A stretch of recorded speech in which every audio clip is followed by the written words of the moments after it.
Welcome back to the Rhonda Swan Show. And guess what? It is season 10 and we are in the Big Apple. We've taken a little bit of a break. However, for very good reasons. It's because I'm looking this season to bring not only visionaries, those that are making a difference in the world and leaving an impact and are disrupting industries and are shifting the perspective on what is possible. Well, today's show and my guest, you're going to absolutely love this woman. She's not only the CEO and founder of an Inc. 5000 company called Directorie, but she's also the CEO of a very beautiful company called TinySuperheroes. She's also the author of the book, Pets Are Family. Now, who doesn't think that? Well, you're going to love this woman because the work that she's doing is changing the way people are not only feeling about themselves, but she's also changing workplaces, driving her work through empathy and through change. Welcome to the show, Erika Sinner. I'm so honored to be here. It's so good to have you. And I always love being able to do these introductions because it allows me to really hear the work that you've done. And first off, before we start, thank you. Oh my gosh. Thank you for being the woman that you are and stepping into the light to not only shift others' perspective, but to help change their lives. Yeah. So let's get into it. Let's talk about first off, where did Directorie come from? How did that start? Because first off, this is a company that is helping organizations not only launch new products in the biotech industry, but like you're really shifting the way small brands and pharmaceutical companies are coming to market. Yeah. Do you have a background in this? What's going on with you, girlfriend? Oh my gosh. I'm so proud of the story. My first job, not the jobs that you have right out of high school, but my first professional job was at 21. I started at a pharmaceutical company as the receptionist. Yes. I was going to night school. I was figuring it out, and I fell in love with what they were doing as a pharmaceutical company. I always thought, how can I help change the world, be a part of it? But I wasn't going to be a doctor. I wasn't going to be a nurse. And so pharma felt like the right step for me. And being a receptionist, I got to meet all of the different departments, and I just worked my way to the top. I saw there was a job opening in the marketing team, and then I held every single role to leading brands. Wow. And the one thing I think that isn't appreciated in the pharmaceutical space is it's competitive. Innovation is moving quickly. A lot of products get submitted to the FDA for approval, but not all of them get approved. And so companies have to really think about, how do we preserve cash, which means we have to have layoffs. We have to really keep the teams lean. And so after 11 years of doing that and putting my blood, sweat, and tears into the different brands that I worked on, the patient populations that I felt like I was representing, I felt like there had to be a new way. There had to be a new way to do this. And so I started Directorie. And so we are a contracted team. We help small to mid-sized pharmaceutical companies as their commercial teams so that if they are one of the products that doesn't get approved, we can go into cash preservation mode. We can scale, pause the work easily, and then be there for them to continue that commercial momentum as they're ready to go. Wow. Yeah. That's really beautiful. And I know that a lot of the way that you also lead, especially as a CEO, is really driven by empathy. Yes. Talk a bit about that, because I think, often, there's the male role, though, or, the masculine role, and then we have the feminine role, and we all play them. However, when you take something like empathy and insert it into a company, what shifts? I think for me, having been in all of the rounds of layoffs at the different companies that I worked at and watching my coworkers lose their jobs and also being part of the team where you don't know if you're going to have a job, to me, safety means you can pay your bills. You can put food on the table. You can, manage your life. I grew up in a household marked by instability. We lived in a trailer park and we were on food stamps. And so a paycheck was really important to me. So when I started my own company, I knew that was going to be something that was really important to me. How do I make my employees feel safe and secure at work? And to know that if they do a good job, that they will have a job. That's my job as a CEO. So empathy has just always been deeply rooted and ingrained in just how I do all things in life. I love it. And so from that, obviously you've been running. How long has Directorie been around? We'll be 7 this year. And that's like the base of where you're going, what you're doing. Yes. I'd love to talk a bit more deeply now about really the work that not only leaves a even deeper impact, but is really, it seems like it's so connected to your heart. Yes. And the one I was obviously the most inspired by was TinySuperheroes. Yeah. How did Tiny Superheroes come about, and what part is that playing in your role and what you are doing like in your future? Yeah, I mean, Tiny Superheroes now definitely has my heart. It came after my book launch. So if I could even go back there, it Yeah, of might help course. the story and how we got here. But that's my book, Pets Are Family. That's my family on the cover. We have 4 dogs. We don't have human kids. We have our dog children. But in 2023, we actually lost Kingston pretty quickly. My husband and I found ourselves in an emergency room, and we found out that he had heart cancer, and we'd be losing him in 7 days. It was Wait, you literally took your dog in and said, and found out he was going to leaving in 7 days. Yeah, we were like, we think he's Wow. having trouble breathing. Something's going on with him. We're not sure. And it was that his lung was filling up with fluid. And then they found the cancer. And of course, I'm like, open heart surgery. What can we do?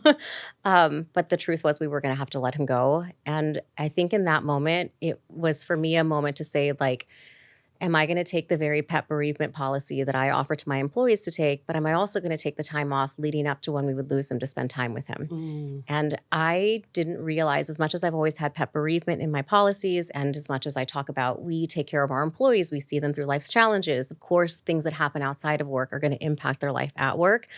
I felt a lot of shame taking the time. I thought, I'm a female CEO. Society says, show up, keep your life at home separate. Don't be awkward, right? Like, you have to be a leader.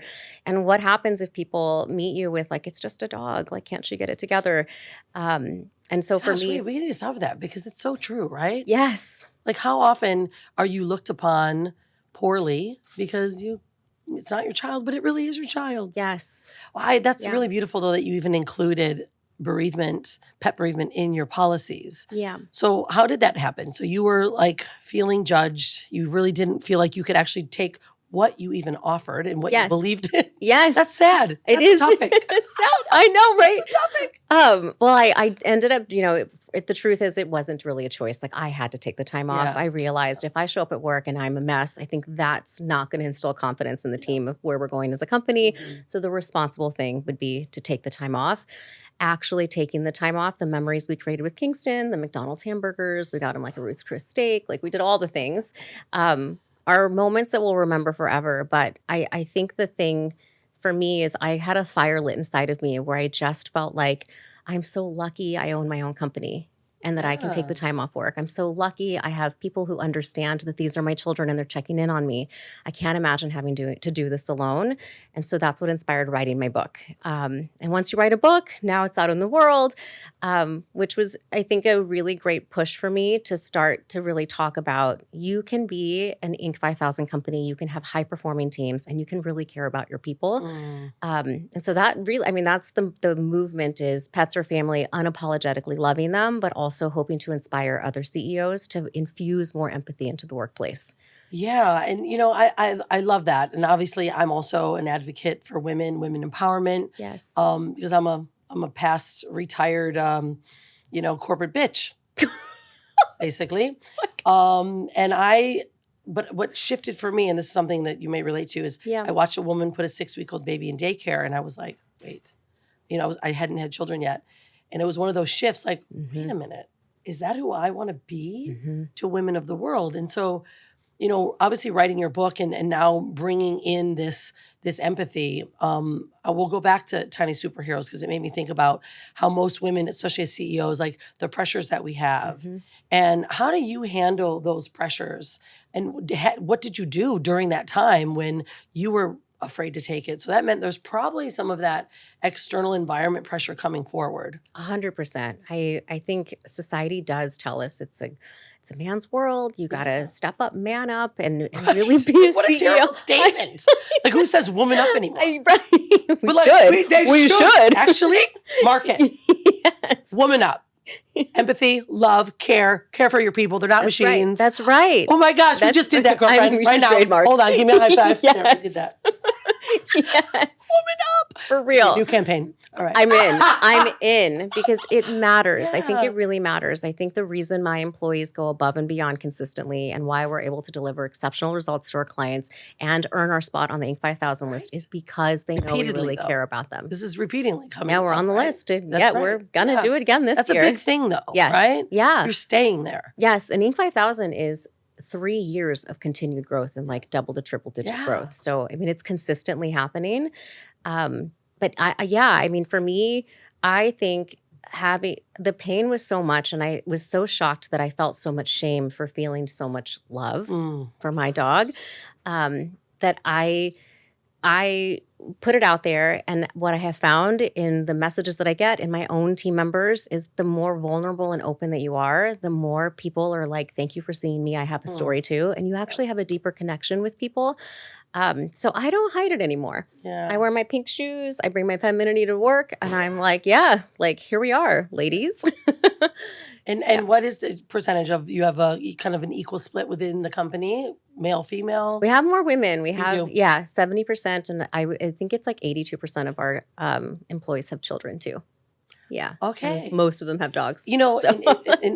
My company, run my company. We're 85% women run. Awesome. Only like a couple men in there. Yeah. Oh, my husband's one of them. Need all the perspectives of the table. Right? Yeah. However, it's so true when, and those, obviously I'm not a bra burner, right? I'm not a feminist that says we're burn bras. I love my men. However, I do find that when the women are really together and we give them the space to be a woman, yes, things tend to shift a bit, even the way they communicate with each other. Yeah. Right? Yes. We spend a lot of time with our team around intentional communication, intentional culture. And that for me is, how do I talk to my employees, which is through compassionate policies like pet bereavement and proving to them that I really care about them. But even our managers to employees, we formalized a Moments That Matter document that it's not just team meetings, it's not just one-on-ones. Like these are moments that really matter in your company. And then we also don't tolerate gossip, and we get things before they fester. I think it's important to not brush those things off and to actually pay attention to them, because culture really can affect performance, impact, retention, all of the things. It's, like they say, my mom used to say, one spoiled apple can ruin the whole bush, and it's true. Yes. And I think it's such an important factor into understanding how are we building our organizations. Yeah. And that we set the precedent and the standard, and womaning up means being truthful, honest, right? And being very clear and transparent. Like, we just don't tolerate that. Yes. I love you. Yes. Just don't do that again. That's right. Yes. Do it with a smile. That's right. Right? Yes. And worrying more about respect to that too. I think. Yeah.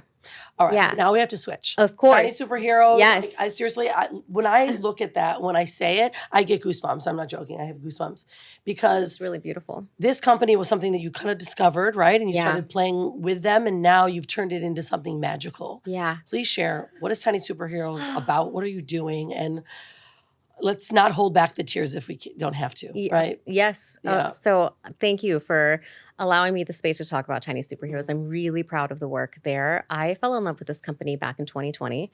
Their mission, all of it was really beautiful. And last year when they came to me and said, we're operating in the red, we think we're going to have to shut it down, I was like, absolutely not. This is not happening. It is a big weight to carry what they do for families. And so for the founders, they had just said, like, we want to be able to give it to somebody who can take it to the next level. So when I acquired it, I turned it into a nonprofit.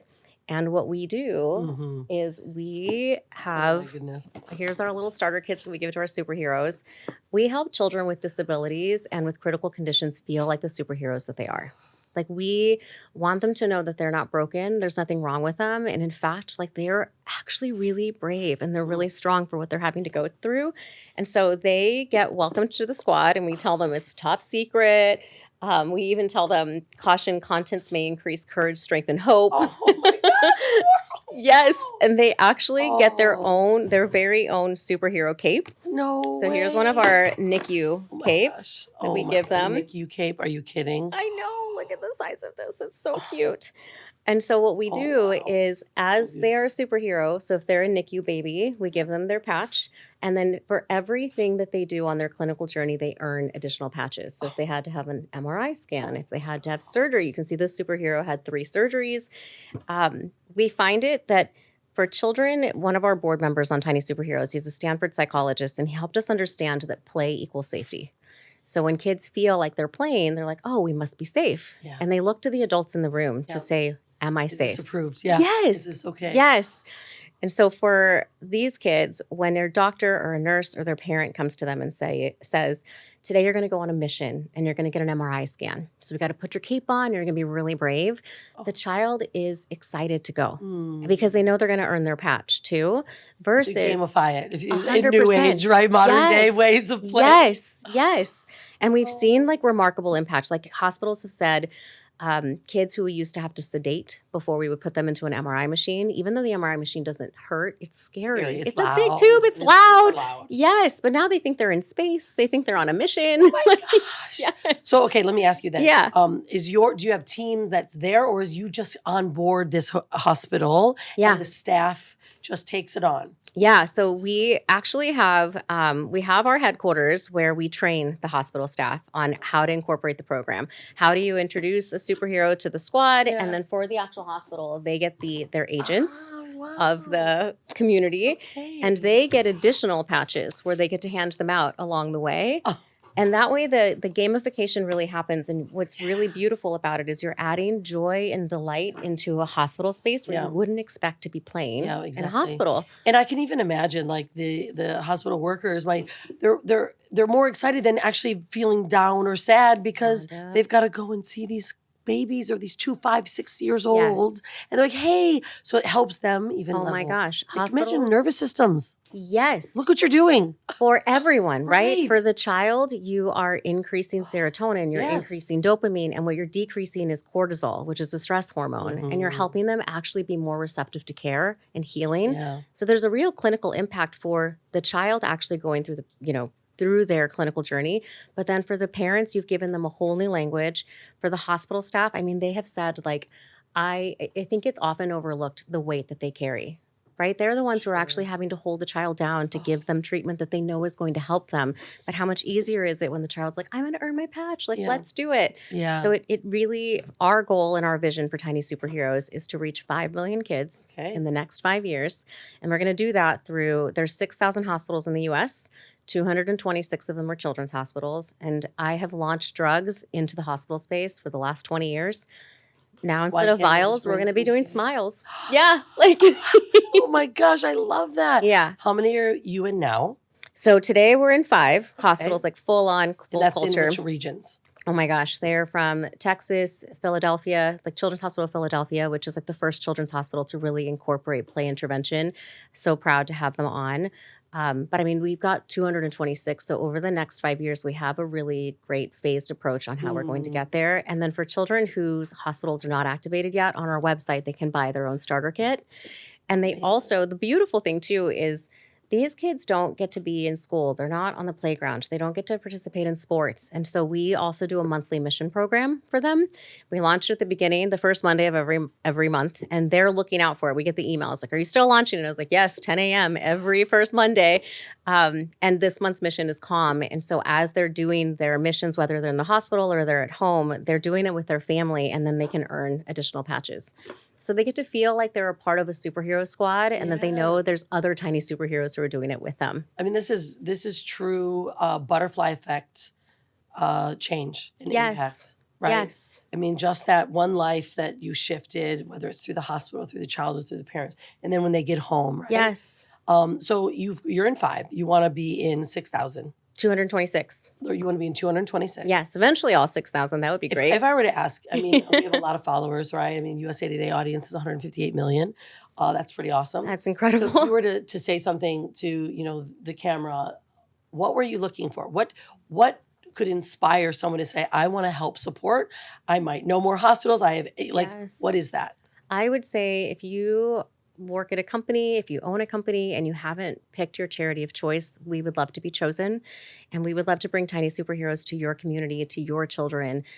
What it does is it starts with a cape, but it is a lifetime impact for kids. As an entrepreneur, you understand too, how you feel about yourself really matters. Mindset matters. If you can grow up feeling like I am a superhero, I am so brave, versus I have an NG tube, or I have a colostomy bag, or I have a scar.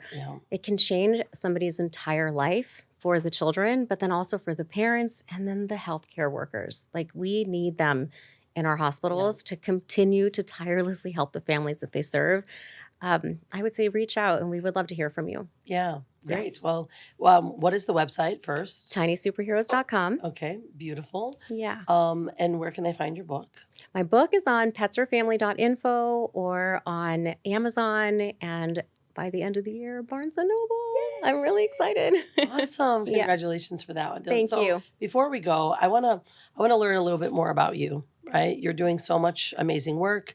You know, we women tend to take care of everyone first. Yeah. And then we find ourselves going, oh my goodness, why? I haven't taken care of myself yet. Like the other day, I was like, oh my gosh, I have to color my roots. Yeah. Like, Nails, sister, whole thing. no more of that. You're getting on TV next week. Do something to the roots, right? But everyone else was taken care of. Mm-hmm. So how do you find the time for yourself? Yeah. Find the time with your babies, your four fur babies at home, Yeah. and your hubby. You know, how do you balance all of that? I have learned you have to schedule it in. Yeah. Like, it is on my calendar. Yes. I feel like I'm like, oh, well, I don't have human kids, so I can just keep working late. I can keep working on the weekends. I can do all of the things. And the truth is, it's the whole, like, you have to put your oxygen mask on first, or you won't be here Yeah. to do all of the things. So I schedule it in, and my husband is just such a supportive, like, he is my rock. And all of my fur kids, I mean, we take them on walks, we play, they bring you back to the present and to, like, what really matters, which is just feeling and expressing love. That is something about dogs. I have 3 in Bali and Yeah. 1 cat. And no matter what, like, that's the truth of unconditional love. Yes. Right? Yeah. It's unconventional love too, but it's kind of actually, no, it's not. It's totally unconditional love. Yeah. And they just bring that to you. And I just want to thank you, because I don't think many people that might be watching this are like, wow, someone wrote a book about pets or family. A woman wrote a book about, I don't have children, but I take bereavement in my company. Mm-hmm. I've never thought of that. I really haven't. And I'm now going, wow, I do remember some of my employees. I'm like, of course, take the day off, but she came back to work the next day. Mm-hmm. And everyone grieves differently. I feel like my movement with Pets or Family is just the acknowledgement. Yeah. If you acknowledge for someone, just knowing that you're supported. that it's there. Yeah. And it's a policy in black and white that says we care about you, and we want you to be here. And I think when you can show up for your employees, they will show up for you. Absolutely. Yeah. So what is some of the biggest fears that you have? Biggest fears that I have. TinySuperheroes takes up a lot of my heart space. Every family that I meet, one of the programs that we have, this is where I might get emotional. While we hope that all our Tiny Superheroes have really long, beautiful lives, they don't always make it. And so we honor them by having them join our Angel Squad. Yes. Oh, wow. Yes. And it's really beautiful because some of the families say that the sidekick, just like Batman has Robin, their brothers and sisters will continue to do the mission program in honor of their past superhero. I want to be doing more for them. I want to be doing more for the parents. Tiny Superheroes is such about the child, but I think the parents are also the real superheroes. Mm-hmm. Kids don't come with manuals. You don't know what to say. Even for myself, meeting a child with hemophilia, I didn't know what I was going to say to them. But with superhero culture, it was so easy to be like, you're so brave, you're so strong, that I want to get it everywhere. So that's my fear, is that I will not do a good job and that I will not grow it fast enough and we won't reach enough families fast enough. So I'm so honored to be here. Yeah, well, we need to help you move that, because I think that is probably one of the most beautiful missions, right? And having something that, because like I had this vision, imagine you're going in and you do see someone that has a terminal illness. How you doing? You don't know what to say. That's right. Right? But as a kid as well, hi, how you doing? It's still the same. But if you're like, hey, superhero. It just comes so much. Yes. Gosh, let me see your patches. beautiful What have you shift been in doing? perspective. And they're like, I had a scan. I had surgery. Like, they're so proud. Yeah. And that's all kids want, is they want to be seen and loved and supported. Well, you're doing great work, Mama. Thank you. I call everyone Mama, but you are Mama to 4 fur babies and thousands and my and thousands 300,000 superheroes. superheroes. Your work is not overlooked. Sometimes it gets tough and it gets hard, and sometimes we feel like we're so tired. Yeah. But just know, every time you give someone else a cape, you've got yours on too. Thank you. Thank you for being here. I'm you. super grateful to have met you, and I'm excited to move this message. Thank you. Well, guys, what do you think? You imagine sitting in your home and seeing and watching this show and learning about how you can impact 300,000 plus lives of children and families just by adding a little bit of empathy or by sharing this beautiful Tiny Superheroes message with someone else that might be able to help support this company and Erika move it forward. That's true impact. And that's what I love about being an entrepreneur, someone that can actually take action, find the right people, share your message. That's what it's all about. So, welcome back to season 10. Thanks for joining me on the first episode. Don't forget to look us up on USA Today under the Rhonda Swan Show. This will be the very first episode of season 10. I cannot wait to continue to share more stories and impact more lives. Don't forget to be unstoppable and stay wild.